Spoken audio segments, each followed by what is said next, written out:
Ella Flagg Young was born on January 15, 1845, in Buffalo, New York.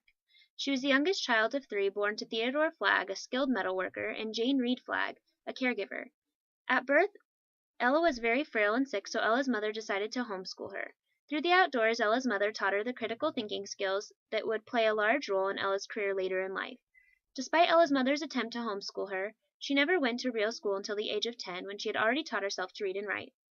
She started public school at the age of 10 years old and had really grown to love the curriculum and learning. When she was 12 years old, she had already mastered the skills of reading and writing, so when she moved to Chicago with her family because of business, it was easy for her to be enrolled in the Chicago Writing and Grammar School. After a year in school, Ella moved right into high school and became almost instantly bored. In result of Ella becoming bored with the high school curriculum, she dropped out, and by the age of 15 she decided to take her teaching exam. Ella, at the age of 15, did in fact pass the teaching certification exam, but was told she was too young to become an actual teacher. Her mother told her that she would never make it as a teacher and was not supportive fully of her education. However, Ella persevered on and decided to attend Chicago Normal School, where she ended up graduating in 1862. At the age of 17, she started teaching at Foster School. While teaching, her mother ended up dying without warning, and it strongly impacted Ella's life because she never fully grieved. Instead, she threw herself right into her work. She quickly became one of the best teachers in her school and picked up many unique teaching skills and mastered them. Due to her great work ethic, her talent was soon realized. The Chicago School District Superintendent, Joshua Pickard, offered her a position at one of the schools as a principal. Ella has a struggling start as a principal of the school because a lot of the students were quite troubled and difficult. In 1868, Ella's older brother was killed in a train accident, leaving behind only her father, sister, and herself. In that same year, at the age of 23, she was married to a close family friend, William Young. The following year, both Ella's father and sister became ill with pneumonia and died, causing her again to throw herself into her work. Unfortunately, her husband William was also sick for a majority of their marriage, and they moved to the Southwest in an attempt to heal his sickness. However, this just created a strain on their marriage, and in 1873 William died. She still pushed forward and devoted her life solely to education, never remarrying or starting a family of her own. She went on to become the principal of several schools, and in 1887 she was given the spot of one of the 5 superintendents over the entire Chicago school district. In 1887 she also decided to take classes at the University of Chicago.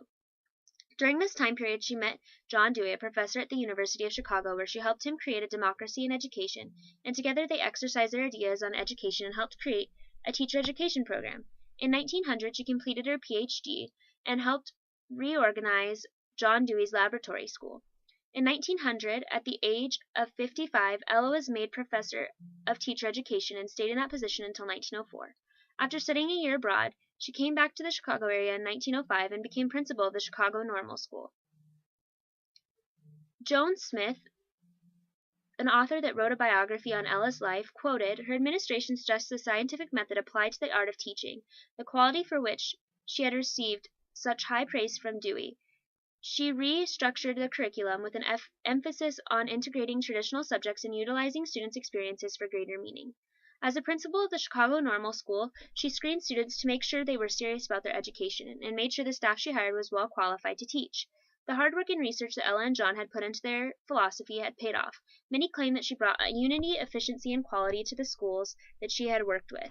After being principal at the Chicago Normal School, she was selected in 1909 by the Chicago School Board to be the Chicago School District Superintendent. She was the first woman to ever hold a position in this large metropolitan school system. When Ella received this job, she was officially named the highest paid executive of a school system in the country. Ella's overall contribution to the education system was to help start the journey for women to hold power in the public school system. Her overall determination to become a successful educator and to encourage students to receive an education, she helped pave the way for the future generation of teachers to come. During her time as superintendent, she changed the way that the higher-up positions spent their time. She made sure that her assistant and district superintendents spent more time in schools. She helped teachers become more prepared and made many upgrades to school buildings that were much needed.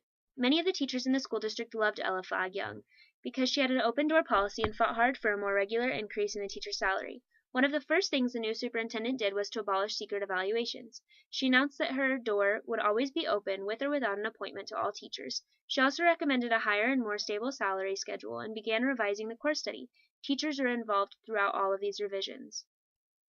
Ella's effort to include her teachers in the changes she was making and listening to all perspectives created a newfound understanding with how the school system should work. In the first 30 months of Young's administration, she made a lot of noticeable changes and had positive impact on the school's curriculum.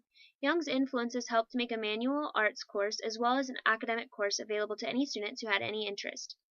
Perhaps one of Ella Young's biggest accomplishments, however, was recognizing the differences in students and providing experiences for the students that is unique to their personal needs. Students were allowed to choose between general course and a new industrial one. Again, the effort was to recognize individual differences in aptitude and interest. Young also created ethnic and morality courses and implemented some of the first sex education classes into the school systems. These classes were taught in segregated environments where male teachers were taught by male doctors and female students by female doctors. After much success in the superintendent position, the NEA, or National Education Association, elected her in 1910 as their first female president. She remained in her superintendent position and was president of the NEA up until her death in October of 1918 at the age of 73. Overall, Ella Flagg Young contributed many great things to education and has impacted the way schooling systems are run today.